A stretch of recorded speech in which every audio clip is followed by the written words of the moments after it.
Welcome to the call. I'm Candace Evanson, Operations Coordinator at IPI, and I'll be moderating today's call. The virtual forum today features a Department of Transportation that will be celebrating its 5-year IPI member anniversary in just a couple of weeks. We're going to be hearing from Ohio Department of Transportation. Chase Wells, Statewide Partnering Program Coordinator, and Gary Engels, State Construction Engineer, will be presenting in a little bit on their partnering program, and they're going to share a couple of case studies on some great projects. But first, some logistics. Before we get started, please place yourself on mute with *6, except for when you would like to ask a question of our speakers. If you do have a question, please feel free to jump in at any time. It's an interactive conversation. Or you can type your question into this chat box up here. And I'll make sure that I get to that. At the end of the presentation, there's going to be a moment for some Q&A, some final thoughts. So if you don't have your question answered in the presentation, there's still time at the end. Again, the call is being recorded, so you're going to have the opportunity to share this with all of your colleagues who missed it today. And now I'd like to introduce to you our guest speakers. Chase Wells began his career as an intern for 2 summers in ODOT District 10, working on the $160 million U.S. 33 Nelsonville bypass through Wayne National Forest. Chase was hired full-time in 2010 as a project engineer for ODOT District 10. In 2012, Chase transferred to ODOT Central Office, where he currently works for the Office of Alternative Project Delivery in the Division of Construction Management. He currently acts as ODOT Statewide Partnering Coordinator, Value Engineering Change Proposal Coordinator, and Manager of the LPA Construction Oversight Program. Chase also assists in the Office of Alternative Project Delivery in pursuing alternative contracting methods, managing pre-bid questions and addenda for ODOT-led projects, implementing electronic documentation, and piloting 3D models on ODOT construction projects. Chase Wells graduated from Ohio University in 2010 with a bachelor's degree in civil engineering and is registered professional engineer in the state of Ohio. He currently resides in Central Ohio with his wife, Stephanie, and 2 daughters. Thank you for being on the call, Chase. Thank you, Candace. Next, we have Gary Engels. He served in many roles throughout his career at the Ohio Department of Transportation. In 1995, Gary became the district's construction administrator, where he oversaw the largest construction program in ODOT's history. In 2000, Gary accepted a position at Central Office as the statewide construction administrator, where he worked with staff to rewrite the ODOT specification book. He developed specification committees and reorganized the Central Office Construction Department. Presently, Gary and his staff are working with all 12 districts to resolve disputes on projects in a timely manner, encouraging innovative contracting methods, and to streamline construction processes. One of his larger roles as state construction engineer was to publish the 2016 Construction and Material Specifications book, along with the 2016 Manual of Procedures. Welcome to the call, Gary. Thank you, Candace. Now I'll pass it on over to them, and we're going to hear some really good information about how to administrate your partnering program and just see it grow. All right, thank you, Candace, and welcome all to Ohio for the next hour. We are very excited and honored to have this opportunity. So, in Ohio, partnering is viewed as the way of doing business, and it definitely comes from leadership at the top. The man on the left you might recognize from the presidential race last summer, or if you're watching any news source currently, it's Ohio Governor John Kasich. And if you follow Mr. Kasich's campaign at all, you will find that he's very interested in working with the opposing parties to create long-term solutions for tough problems, much like an owner and a contractor would on a construction project. Governor John Kasich appointed ODOT Director Ray, the man on your right, the first head of the agency to be named to the post twice in ODOT's 100-year-plus history. Jerry Ray served as director under Governor Voinovich from 1991 to 1999. Reappointed by Governor John Kasich in 2010, he is one of the longest-serving state DOT directors in the nation's history. Partnering is a mindset Director Ray has carried since his first term as ODOT director. Under his supervision in 1991, ODOT piloted their first partner project with Kokosin Construction Company in District 5 just east of downtown Columbus. Soon after, all 12 districts were piloting partner construction projects. Beginning his second term, Director Ray realized ODOT's construction program efforts were subpar and quickly worked to revitalize the program. In mid-2011, Director Ray established a statewide partnering committee with the help of the Ohio Contractors Association President, Chris Runyon. Today's presentation will predominantly highlight our steering committee's challenges and successes from 2011 to today. We hope you find similarities with your own partnering efforts from today's presentation and take comfort in the fact that establishing a successful program is not easy and simply takes time. For most of us, it's a culture change. We hope you learned something along the way. But before we get off the ground, let's take a brief look at Ohio Department of Transportation. The Ohio Department of Transportation is comprised of 12 districts encompassing 88 counties. Our three largest cities are Cincinnati and District 8, as you see in southwest Ohio, Columbus in District 6, Franklin County, which is circled in the center, and Cleveland up on Lake Erie in District 12, northeast Ohio. You will also see in District 7, Montgomery County, the city of Dayton called out on the map, and we'll discuss later why Dayton is highlighted.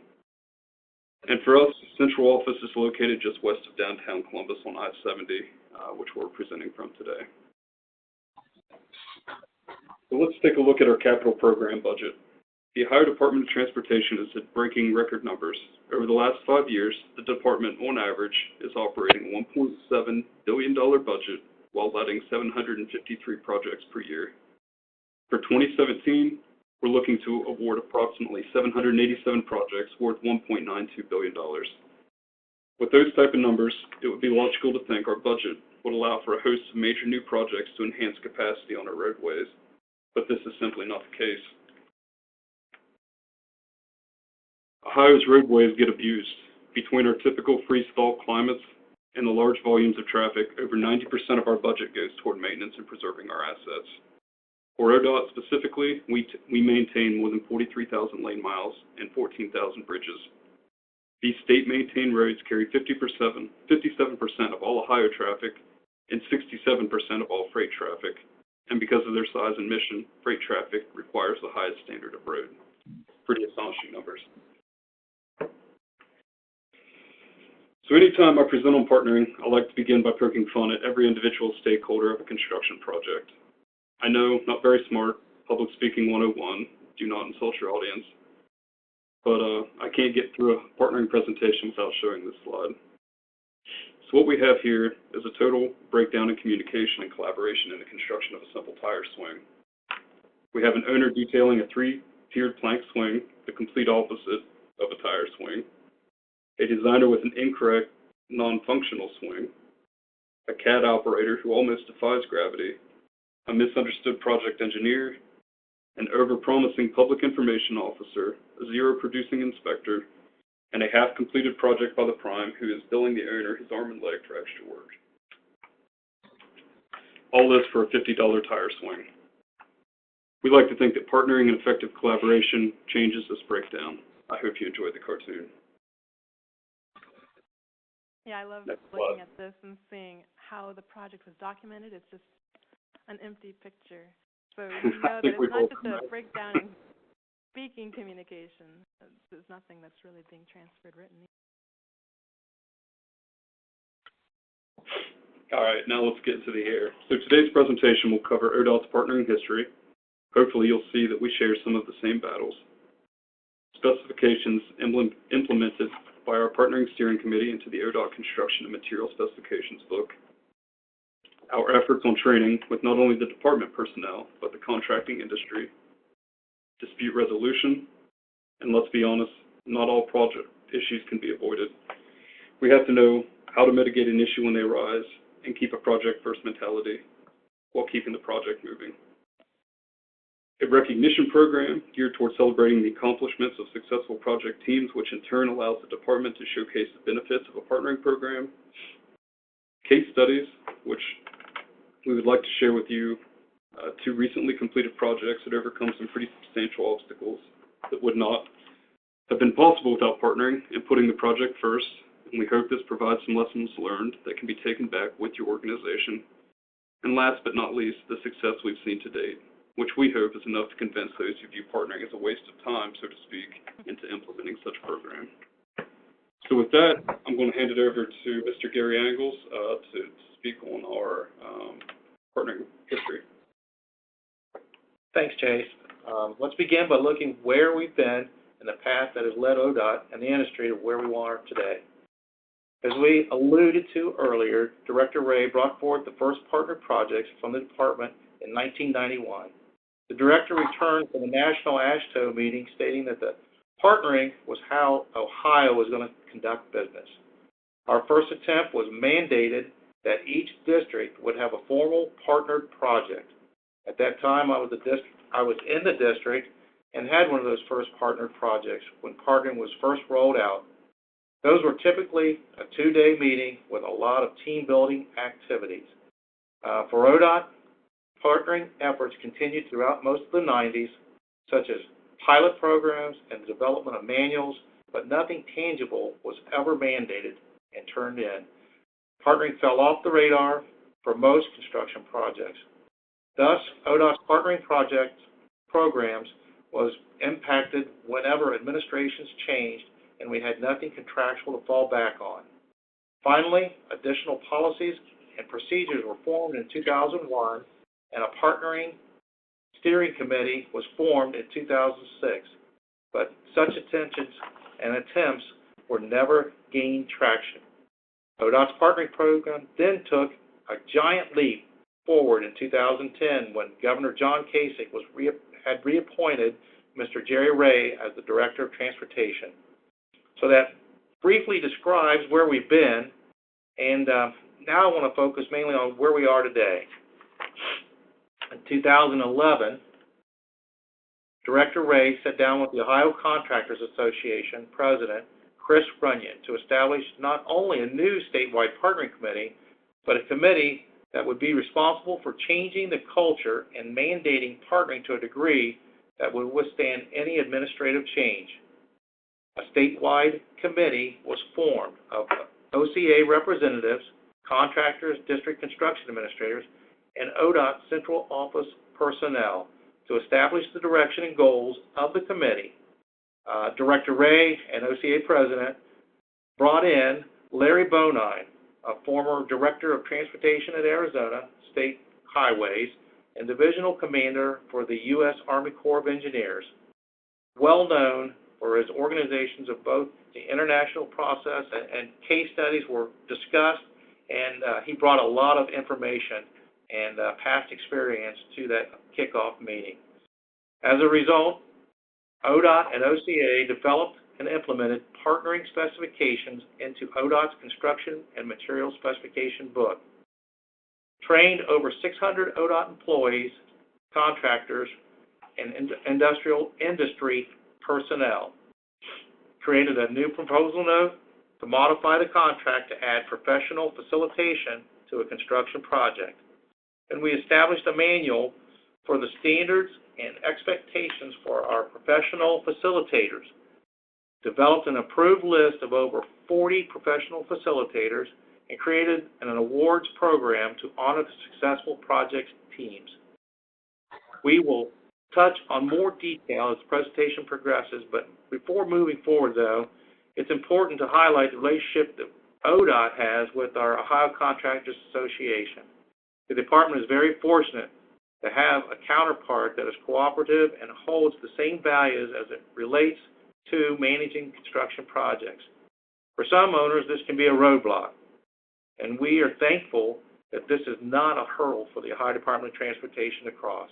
The department meets frequently with Ohio Contractors Associations, whether it's in our specification committee meetings that meet quarterly, monthly district construction administrators meetings where all 12 construction administrators come in and we go through issues throughout the state for consistency, bi-monthly heavy highway meetings, or our partnering steering committee meetings.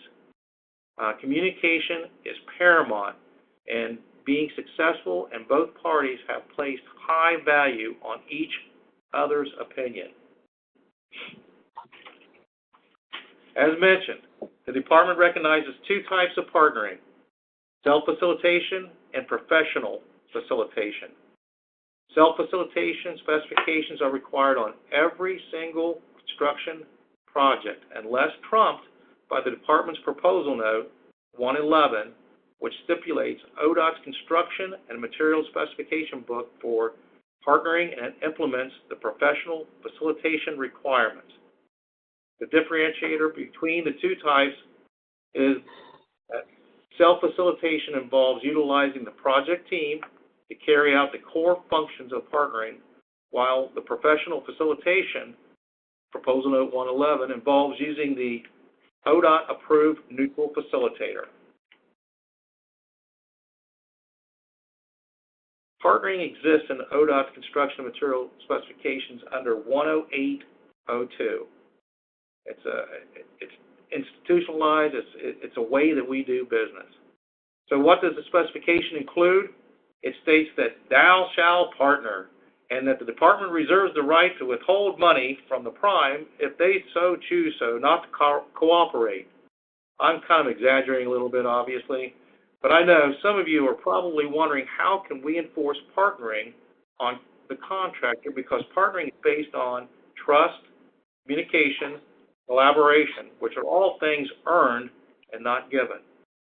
Our partnering specifications include mandatory pre-construction meetings, initial partnering meetings, progress meetings, and post-construction meetings, with the option of post-milestone meetings and partnering monitoring efforts through surveys and other outreach methods. If you notice, all requirements force each side to communicate in order to discuss the potential issues at hand or to look at potential issues in the future that can be resolved later, prior to later issues on the schedule. The goal of this specification... Go ahead, Candace, I'm sorry. Yeah, no problem. The post-milestone meetings look really interesting to me, and I want to know, it sounds like they're designed to help maintain momentum on the project. What are the goals of the meetings? Very similar to our final post-construction. The milestone meetings are on multi-year projects typically, where we're really working towards a milestone to get a certain phase of work done. Not all projects require this type of a meeting, but it's very helpful. It revigorates, it gets the project back on track and addresses issues or lessons learned that past year. So hopefully we don't repeat the same issue. Chase, did you have anything you want to comment? No, I mean, you're right, Candace. That's essentially it.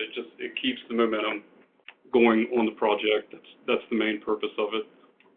Capture lessons learned. Obviously, it's worth celebrating with the project team on the project, but it's let's be honest, it's also encouraged that the project team maybe takes some time after work hours and celebrates whatever that may be. So it's just another team building activity. Again, it just fosters that environment of open communication, collaboration, in order to keep the project going. So it's highly recommended, but not all projects are complex, and the post-milestone meetings aren't obviously needed all the time, and that's why we don't mandate it, but we highly encourage it, and that's why it exists in the specification. Thank you. I mean, really, it's very simple. To overcome the issues, you have to listen to each side and talk through. It's communicating. The specifications goes on to talk about the dispute resolution process. At this time, we'll talk about it later in the presentation. Listed here are some quick hitters associated with self-facilitation. Contractual requirement on every ODOT construction project. It's a proactive effort in the spirit of trust, respect, cooperation among all stakeholders on the project. Partnering efforts are led by the team project, and costs associated with those self-facilitated partnering sessions are incidental to the contract. So it's meeting, it's communicating, it's it's good. It just keeps projects flowing. And the most important thing to, make about the self-facilitation is that it comes down to the leaders of the project team.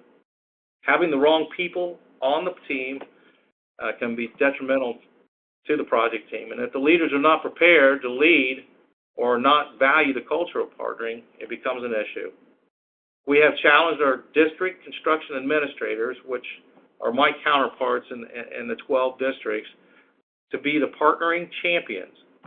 Sometimes it takes more than just placing the responsibility of partnering efforts on a designated project engineer.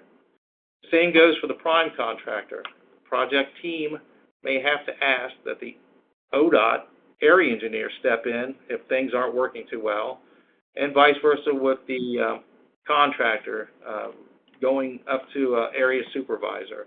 And we've even had district construction administrators lead partnering efforts in other districts to try to get a better working relationship. So we and OCA challenge the contractors to do the same with their personnel. To find those leaders who embrace the culture of partnering and to hold the project team accountable, who will follow through the project goals, lead by example, measure the team's temperature, and put the project first. We focus on putting the project first of all. So with that, I'm going to turn it back over to Chase. Yep. No, thanks, Gary. Gary brings up a really good point. Partnering, I'm not stating anything that no one doesn't already know, but it definitely does come down to the people. And self-facilitation only works when you have the right people. And so some of our projects, for example, are staffed with younger engineers, engineers that may have not had the opportunity to experience a well-partnered project. And so the goal is obviously not to have them perhaps lead the partnering efforts, but maybe in those situations, from an owner perspective, to have the area engineer come in. Or even the DCA, the District Construction Administrator. We have one district where the DCA likes to attend all the initial partnering sessions and lead those efforts just to show the support from the top. And as Gary said, we encourage our contractors to do the same, much like OCA does. So with that, let's jump into some of the elements of a self-facilitated project. The Partnering Steering Committee has recognized 15 core goals in order for every project to be successful. Some of those goals, I should say, are as follow. Build projects that are safe for the workforce and the traveling public. Resolve issues on projects respectfully, timely, without litigation whenever possible. Partner with all stakeholders, including the public, local governments, utilities, and other transportation modes. Focus on the project first with attitudes of success and fairness. Communicate openly and effectively, and empower the people to use and enforce these principles. So these are project goals that we feel apply to every construction project. What we do is challenge the individual project teams to come up with project-specific goals that can be measured. So let's face it, if you can't measure it, it's hard to determine whether or not you actually accomplished your goal. And we recommend that these goals be memorialized in a charter, or at minimum, be incorporated into the initial partnering meeting minutes. Another element of self-facilitated projects are the surveys. The Partnering Steering Committee provides our project teams with a SurveyMonkey link in order to monitor the temperature, so to speak, of the individual team members. Questions revolve around teamwork, safety, quality, communication, maintenance of traffic, issue resolution, public relations, etc., and are rated on a score from 1 to 5, with 1 being the lowest. And as the statewide partnering coordinator, I have access to all these surveys, which allows me to assist the project teams. And as a recent trend, we have noticed teams submitting individual survey responses as anonymous. And this has become very beneficial in extracting the real issues at hand on our projects and getting those out on the table for discussion. Another element of our partnering program that was overlooked initially, I should say, but was paid big dividends as of recent, has been the use of co-located field offices. I think we can all agree that partnering is about building relationships through communication. And what we mean by communication is not the emails, phone calls, texts, etc. It's the face-to-face. How many times do we uncover a potential issue but we have to wait either hours, days, sometimes weeks to get a response from our counterpart. Wouldn't it be nice to have the resolution immediately? Co-location drastically helps solve this issue. How do you put a price on the amount of increased efficiency by being able to walk down the hall and discuss an issue and get an answer almost instant? For ODOT projects, we mandate co-location in the scope of service for all our larger design-build contracts. However, our project teams are catching on about the benefits and have begun implementing such practices on smaller design-bid-build contracts. And in fact, one of our partnering winners from this past year, utilized co-location on one of their projects. And to even highlight that, the project itself was actually 1 mile away from the district office, and the prime contractor's home location was only half a mile away. So that particular project, if there was ever a reason not to co-locate, that would have been a perfect example, but they chose to buck the trend, so to speak, ended up getting a field office together, and was able to collaborate in a way that was successful to the project and ultimately ended up in an award-winning project. So it's good to see that. One of the most important elements, if not the most important element, to our partnering specifications is the dispute resolution process. We all know issues on a construction project are inevitable, and so the real question becomes how to deal with those issues and keep the project moving.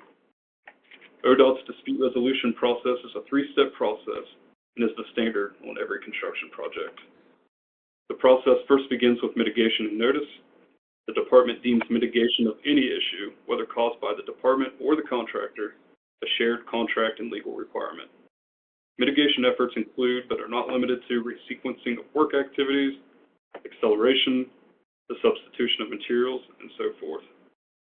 So to start, immediate oral notification to ODOT is required of the contractor if a revision to the contract documents is necessary, then followed by written early notice 2 days later if necessary. If an issue is not resolved through the initial mitigation efforts, the contractor and the department enter into the dispute resolution process.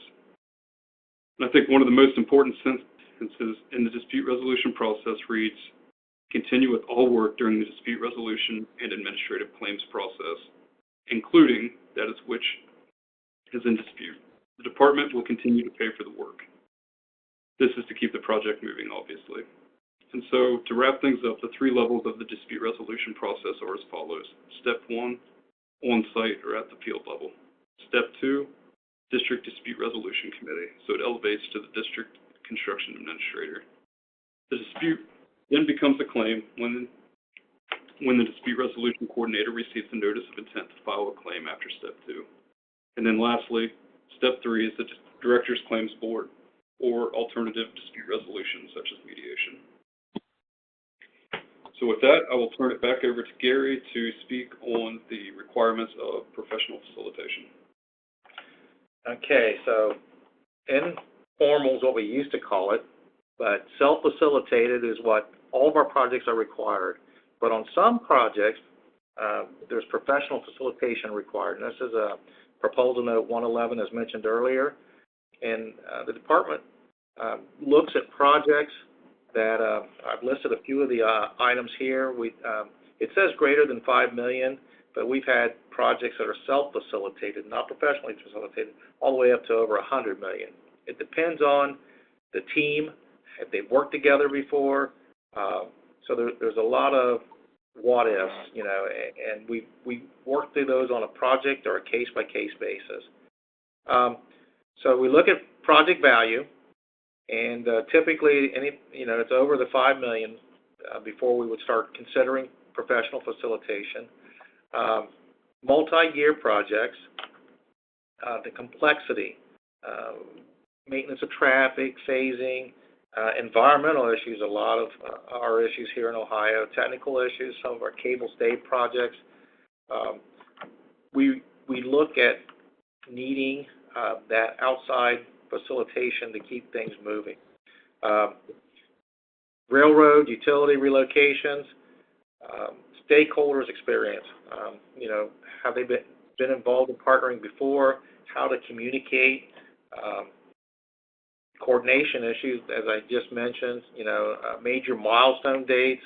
or their adjacent projects? And then how involved is the public? Are we downtown Columbus with the State House and all the legislators driving through that project? Maybe it's good to have a facilitator handle a lot of those issues. So we ask our district construction administrators, who are our champions in the districts, to collaborate or work with the planning, engineering administrators in the districts, and whether or not to add a proposal note. So the champions work with the district's planning area to incorporate those notes. So sometimes they're missed, and sometimes we have to add them by change order at a later date. And the cost is based on the project duration and quarterly meetings. We have a good cost of what it would cost for. It's in the actual proposal note 111, and then those costs are split 50-50 between ODOT and the contractor. 2013, ODOT held a mandatory statewide facilitator training, and approximately 30 facilitators were trained at that meeting. And at that time, we rolled out our facilitator standard and expectations manual, and that's pictured on the right there. We recognize each facilitator has their own style, but the department wanted to at least put the basic understanding and what certain requirements we want met whenever they do a partnering session. The majority of the facilitators were from in-state, but we also reached out of state, Chicago, Boston, and actually Brenda O'Brien from Michigan attended. So she's retired now, but she's an official facilitator here in Ohio. The proposal note was first used in 2013, and we've used it on 40 different projects since then. I want to personally thank Caltran for helping us incorporate many of their ideas. I know Mark's on the phone, so thanks to Mark. And Kurt Detman was also very instrumental with constructive dispute resolutions. He assisted us with putting the manual together, and he actually participated in the training. Now, Gary, would you tell us a little bit more about what goes into becoming an approved facilitator to being on that list? Chase has that list, and I'm going to let Chase address that question. Yeah, so we first rolled out our training in March of 2013, and at that time, like Gary said, we had about 30 facilitators attend. It's a half-day training. It was led between myself, Kurt Detman, I believe Gary even spoke. Chris Engel with OCA. Chris Engel, OCA. So had quite a bit of involvement from our steering committee. What we did then at that point was actually record the training and have that available now. So we had a lot of interest in 2013, and then as 2014, 2015, and so progressed, we were really only getting interest from about 3 to 4 different parties. So as opposed to putting on another statewide training, I felt that it would be more beneficial to meet with those individuals who wanted to become a facilitator with the state of Ohio individually. And so that's what I've done over the last few years. We went from 30 to 40, but what I've done is, one, show them the video of the training, but then two, just have a one-on-one meeting and help them through the manual, our specifications, what a typical project looks like, and then ultimately we have the sign-off on whether they're approved or not.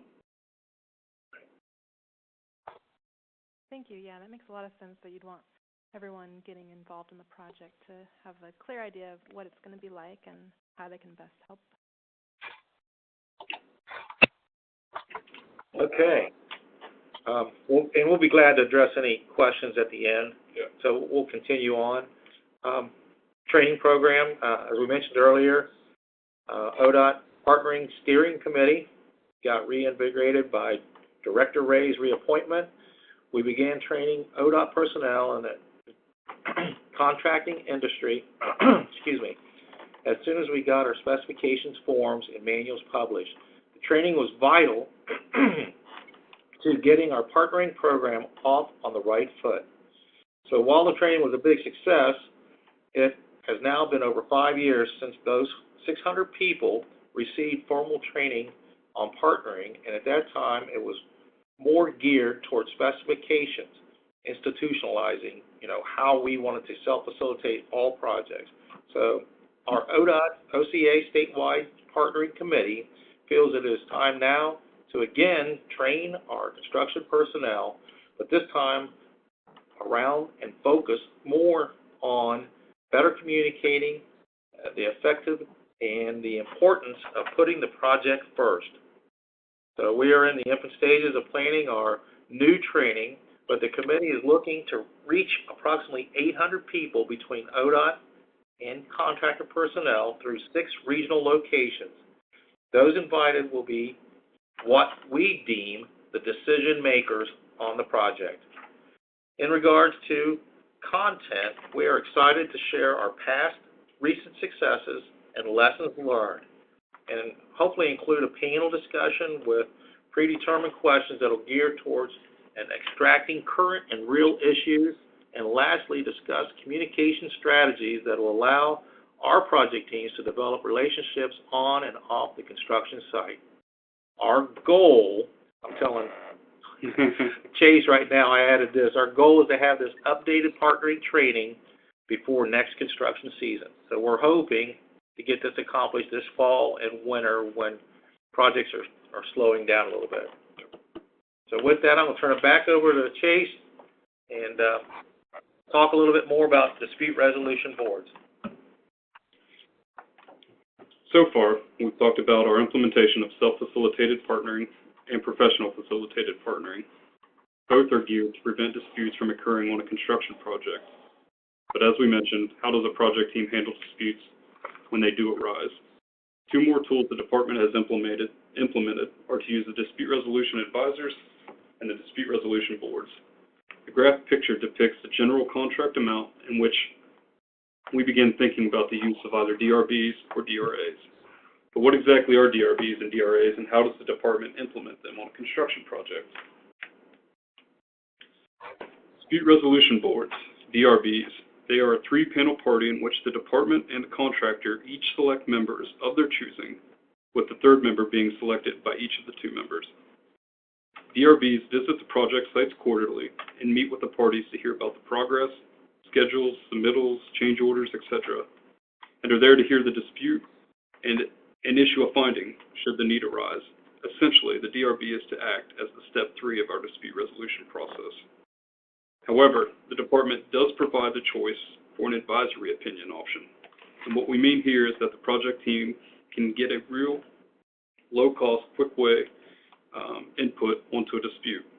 The advisory opinion can, 1, occur at a regular meeting where the parties put on informal presentations and get a verbal answer that day, yet can still get through a full hearing if need be. And what this does is save the project team the time of moving through a step 1 and step 2 dispute. We currently have 5 active DRBs right now with projects ranging from $41 million to $500 million, with the $500 million project being the state's first public-private partnership, P3, known as the Portsmouth Bypass in southern Ohio. Much like the DRB, the department utilizes DRAs as well. The Dispute Resolution Advisor is reserved for smaller projects when compared to the Dispute Resolution Board. Just 1 member, selected by both parties jointly, the DRA attends the project meeting, meets after and asks about any issues, questions they have, and performs a site tour. It's really a cheaper, more flexible option that has become more popular with our project teams.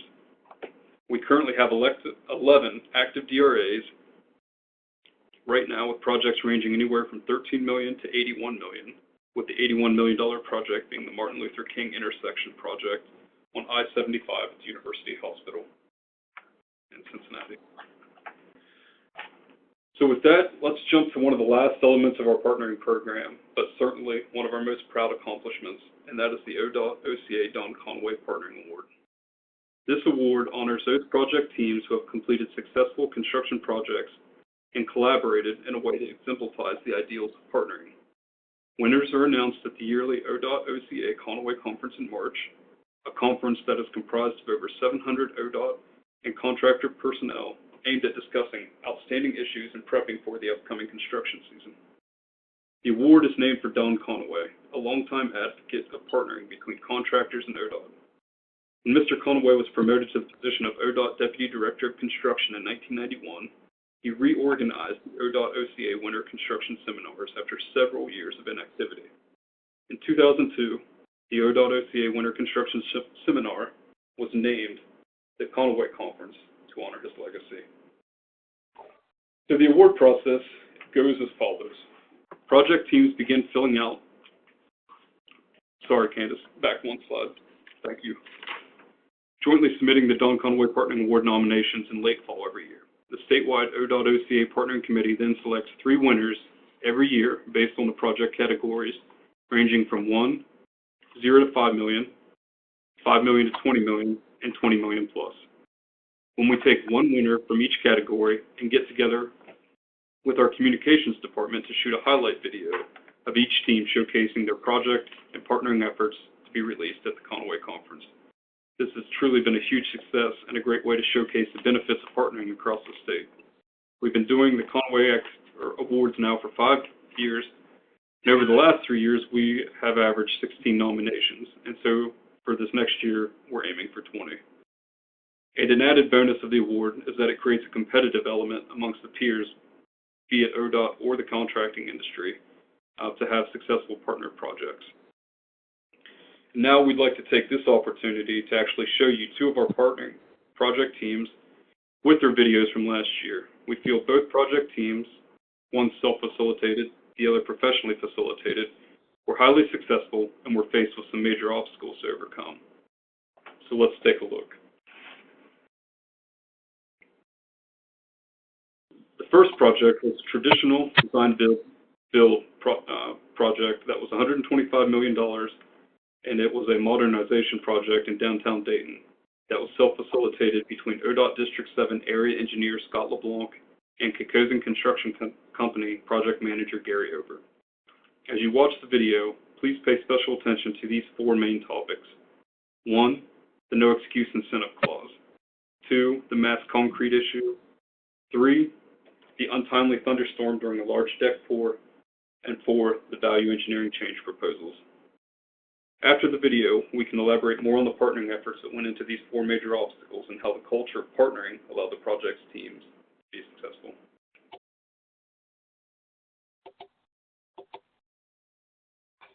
And take a little deeper look into it.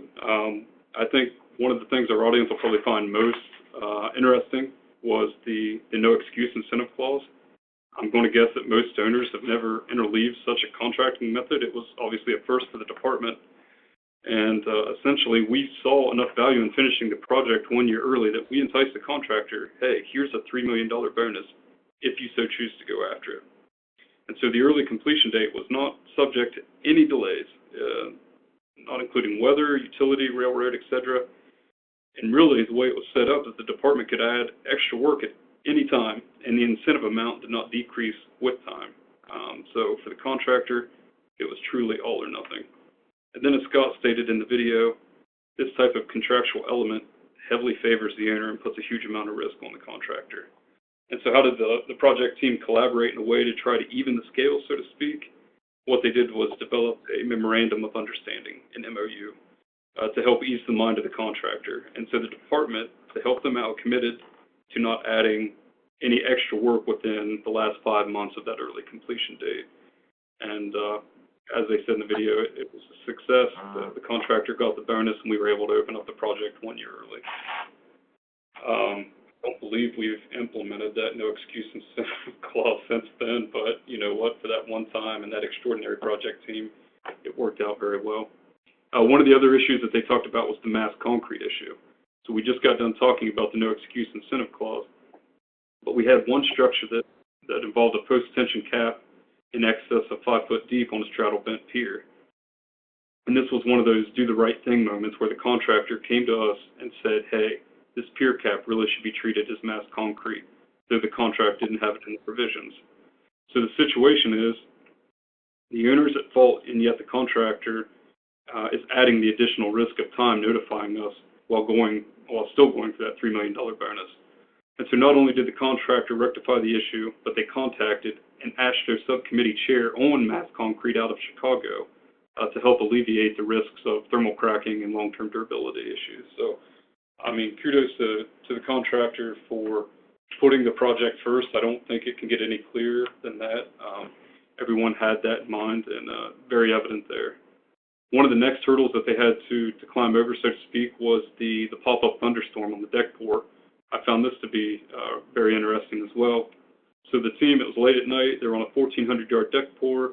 I believe they placed just over 100 yards when all of a sudden a pop-up thunderstorm hits the project out of nowhere. Typically, that's bad news for the contractor. However, what was remarkable was that Scott ran over to the project manager's car as soon as it stopped raining and instantly informed him that everything was going to be okay. The team quickly backed up the bid well, raked off the surface water, both ODOT and contractor, reconsolidated, and refinished the concrete.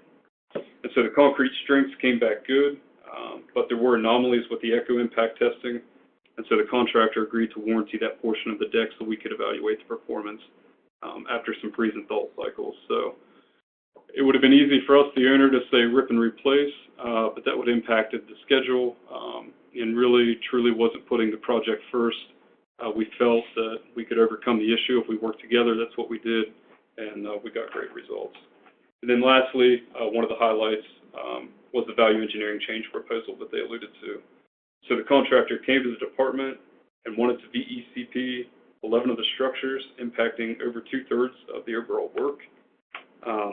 For those that are not aware what a VECP is, it's a proposal from the contractor during construction requesting to modify the design of the project that results in an overall savings to be split 50-50.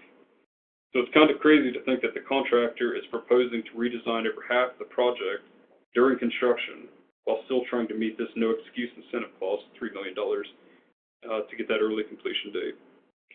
The department tried to help out as best as we could by streamlining workflows to staff specialists here in central office, but in all honesty, the review simply just took a lot of time, long enough to where the contractor had to order the VECP steel and begin piling operations, not exactly in the original plan locations, but outside that footprint, taking on quite the risk. But they trusted us, felt that it would get approved, and luckily we were able to save some money, and the contractor was still able to get that no excuse incentive. So I guess then the commentary on this project, it opened 1 year early, it was on budget, only had 4 early written notices, none of which made it to step 2, meaning everything was solved on the project level. Just overall a complete success project, and one that we're glad to showcase statewide and even on this call today. So let's jump to the next project. Yeah, before we do, I noticed that we have about 5 minutes left, and the next video is 5 minutes long. So is there anyone on the call right now who has to leave at 9 o'clock? Someone who has a pressing question that they would like answered before they have to go? Yeah, this is David. I have to leave, but I just want to compliment the presenters. It's been fantastic. Thank you. Thank you. Thanks.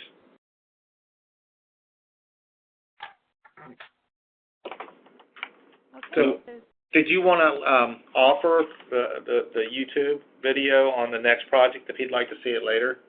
Yes. I'm going to be giving you guys links to the 2 YouTube videos with the notes. So if you're not able to catch this next video, don't worry, we'll have it for you. Yeah. And obviously the video is streaming through Join Me, so the clarity is not there, but at least the volume's clear, which is the most important issue. And also, when Candace provides you guys the link, you'll also be able to see the last 5 years worth of videos that we've done. So I'm sure you don't all have that kind of time, but you know, if you get some time, they're out there for your viewing, and we highly encourage it. It's something we're really proud of. So next was our design build, $280 million George Voinovich Cleveland 990 Interbelt Bridge. This was professionally facilitated by Larry Anderson, a facilitator recognized by the International Partnering Institute, which also involved ODOT District 12 out of Cleveland, and the joint venture team of Trumbull Great Lakes Rural and TGR. And so as you watch this video, you can please pay special attention to the topics of just one, how complex the project really was, the dedication of the project team to partnering, the, quote, polar vortex, and last, the unexpected social events that took the project, that caught the project off guard, I should say. I know we're running a little bit past the hour, so I won't go into too much detail about the project, but I do want to mention the effort by Larry Anderson. He truly made the project a success. He was there for the initial partnering session, the risk mitigation meetings, quarterly partnering sessions, the closeout meetings. As you saw in the video, he had his card storming events. He evaluated the 3-month partnering surveys. We would talk about them at each partnering reconnect. He would also provide the team little nuggets about partnering strategies from other great teams outside of our construction world, whether it be the U.S. Army or the Ohio State University Buckeyes football team, which was great because Larry graduated from Michigan, a team that we highly despise here in Ohio, and would give us suggestions on books to read and whatnot. So he was really took it to the next level, we felt, as far as a facilitator, and we were lucky to have him. So at the end of the day, the partnering efforts led to a project that was finished 6 months ahead of schedule, was on budget, with only one dispute reaching a step 2 without any claims. So I would think that's pretty impressive for a $280 million project. And then, as they alluded to, they had the polar vortex that dumped quite a bit of snow, which made it hard to get the project off and going, but they were able to overcome that. And then some of the unforeseen social events, you had the success of the Cleveland Cavaliers and the Cleveland Indians last summer. I believe the Cavs beat the Golden State Warriors last year, a team based out of the West Coast. So, sorry guys, I just had to throw that job in there. I know IPI is based on the West Coast there, and that joke obviously would have went better last year instead of this year. So,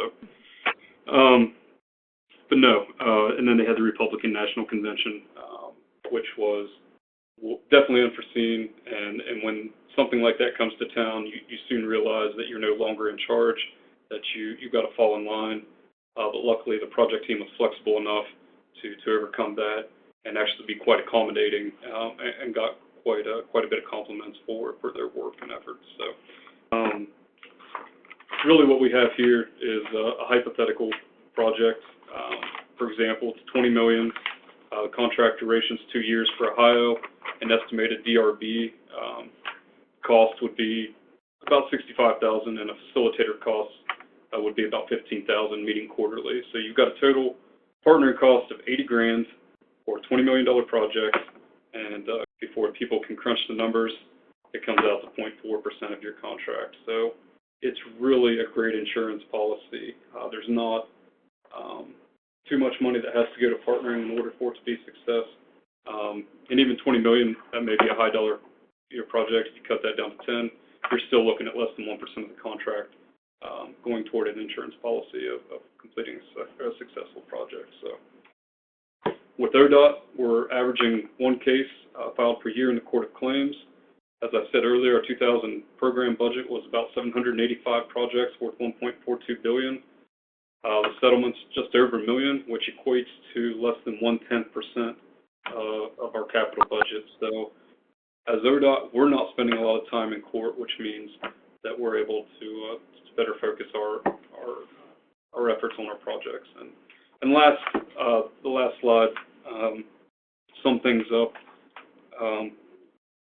What we're getting are projects that are moving and delivering projects on time, and getting those delivered to the traveling public. So looking at this table, it doesn't take a genius to figure out exactly when we ramped up our construction efforts.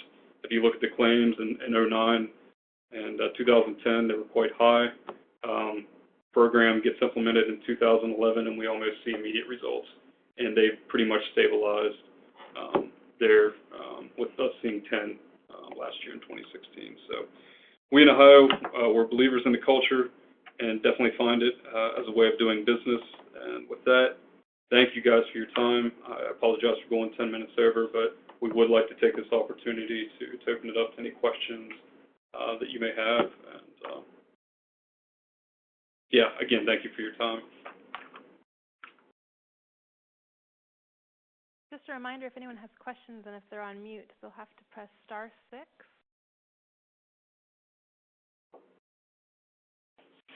That's good. Well, I hope we didn't lose too many people there at the top of the hour. And Candace and IPI, thank you for 5 great years. That's quite the anniversary, I believe. Wood, is that the acceptable gift of a 5-year anniversary? So we'll expect something in the mail. And it's really been a pleasure, and definitely encourage anyone that is not familiar with the International Partnering Institute to get involved. It's been or paid great dividends for us here in Ohio. So thank you. Thank you. Yeah, it was great having everyone on the call. Thanks for sticking around for these extra 10 minutes. I'd like to remind everyone that IPI is a nonprofit. It's our mission to transform the construction industry to achieve exceptional results through a culture of collaboration.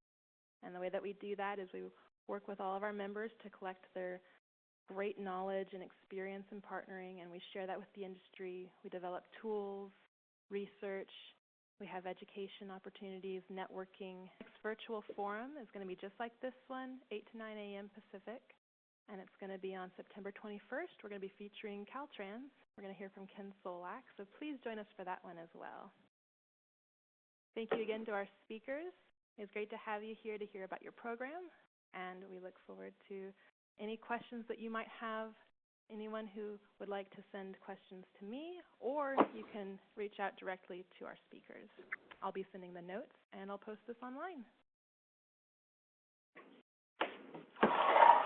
Thanks, everyone. Thank you.